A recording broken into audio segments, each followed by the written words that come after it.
Hola, mi nombre es Andrea Fernanda Mutz Ramos. Me identifico con el número de carnet número 2018-01428.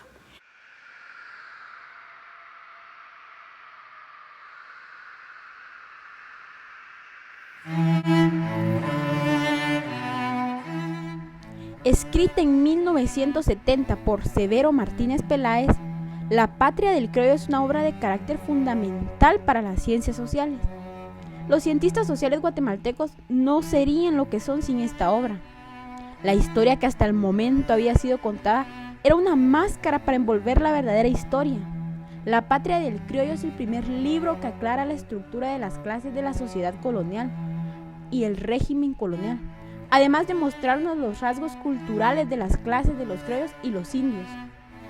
También nos muestra el proceso histórico de crecimiento urbano y la urbanización en Guatemala. Severo fue el primero en quitar la máscara de esa historia romántica independentista que nos habían contado por años. Es fácil entender la sociedad y el sistema en el que vivimos ahora. Es solamente el resultado del feudalismo colonial. Nuestra bandera podrá decir independencia, pero aún vivimos en una sociedad colonial. Los rasgos culturales hicieron que La Patria del Criollo se convirtiera en un clásico del colonialismo latinoamericano. La Patria del Criollo marcó un hito en la historia de Guatemala. Padre tiempo, escúchanos, Madre Tierra, abrazándonos.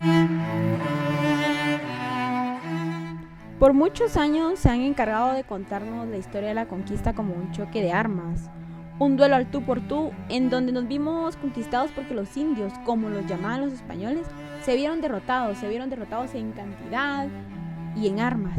Sin embargo, no fue así. La conquista tiene un trasfondo económico.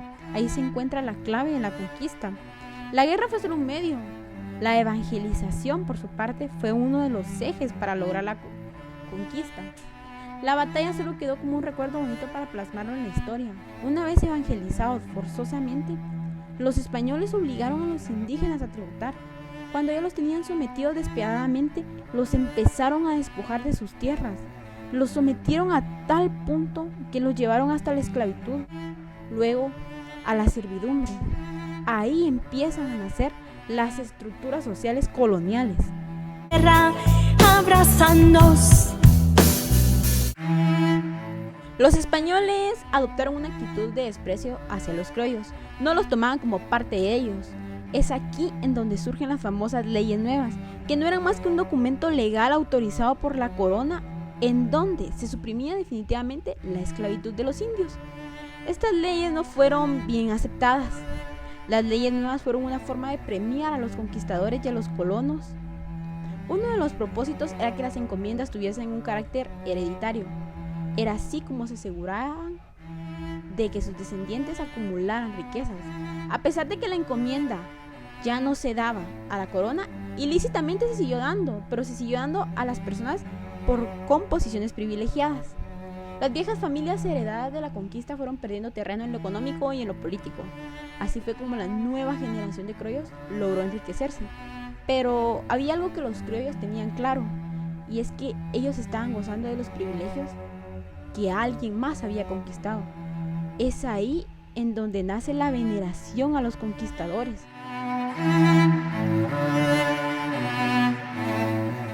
La producción laboral indígena hizo que los colonos vieran a Guatemala como una megafinca que podía ser explotada y convertida en parcelas, hortalizas y tierras para alimentar a los animales.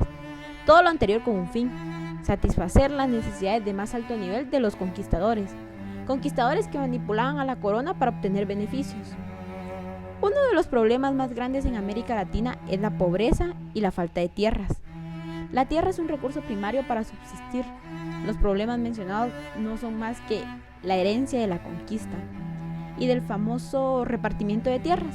Durante esta época se dio un fenómeno llamado latifundismo, que consistía básicamente en dar grandes porciones de tierra a una familias de criollos, por supuesto. Además, la corona española daba títulos de tierras a todas las personas que quisieran aventurarse en la Nueva España. Pero las tierras no fueron solo para los colonos, también pensaron en los indios, pero no en todos, claro, era de unos cuantos.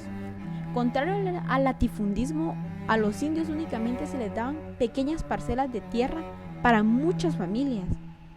Este fenómeno nos explica la urbanización que vivimos ahora.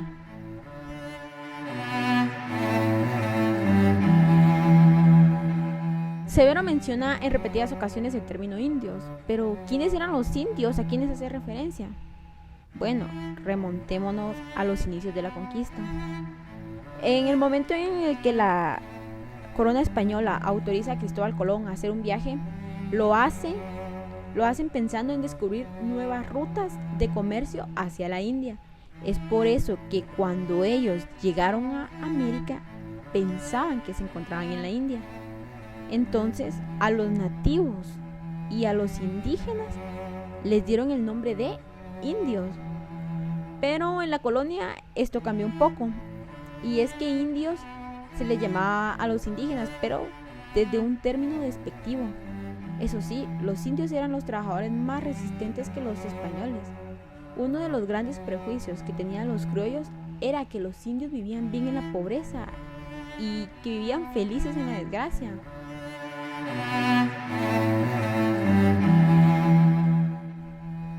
Uno de los grandes problemas de la conquista, problema que subsiste hasta el día de hoy, eran las clases sociales o las capas medias. Y es que después de los mestizajes a Guatemala vinieron varios esclavos africanos, pero a ellos se les discriminaba por su color. Después de esto se formaron nuevos grupos, salieron los mulatos negros, los españoles, los zambos negros, zambos con indios. Estos grupos fueron pertenecientes a las clases medias. Los africanos esclavos eran tratados peor que los esclavos indígenas, dándose cuenta las autoridades guatemaltecas que esta gente no era tan necesaria para el trabajo o en el trabajo, porque los esclavos indios eran explotados en ese tiempo. Por tal razón decidieron ya no traer más esclavos africanos, porque ellos solo formaban grupos de esclavos rebeldes y se escapaban. Aunque algunos esclavos negros fueron ganándose la confianza de los españoles y estos llegaron a tener el mando de algunas de las empresas, pero en sí la comunidad negra no llegó a tener mayor auge. Con el tiempo se puede ver un notable crecimiento de la población mestiza, siendo esta un número dominante sobre la raza africana, dejando a los africanos como menos importantes y por eso es que no cuentan, convirtiéndose así los mestizos en una fuerza social y económica más importante. Se puede ver entonces que los mestizos brindaban más riquezas al rey, y en esto radica la fuerza y el poder que los mestizos tuvieron. La sociedad estuvo formada por tres capas. La plebe eran los pobres y no eran considerados como una clase social. Esto lo llevaba a ser una sociedad violenta y agresiva, puesto que no tenían un estatus en la sociedad. Siguiendo la capa artesanal, que socialmente ellos eran necesarios, puesto que los conquistadores buscaban vivir de lujos y por eso exigían y eran importantes esta clase. La mayoría de mestizos quería ser o aspiraban ser maestros y oficiales, ya que esto los mantendría en una clase media, pues serían los encargados de enseñar y de tener el control de la economía de los mestizos. De esta manera muchos mestizos podían obtener bienes e ingresos económicos brindando sus servicios.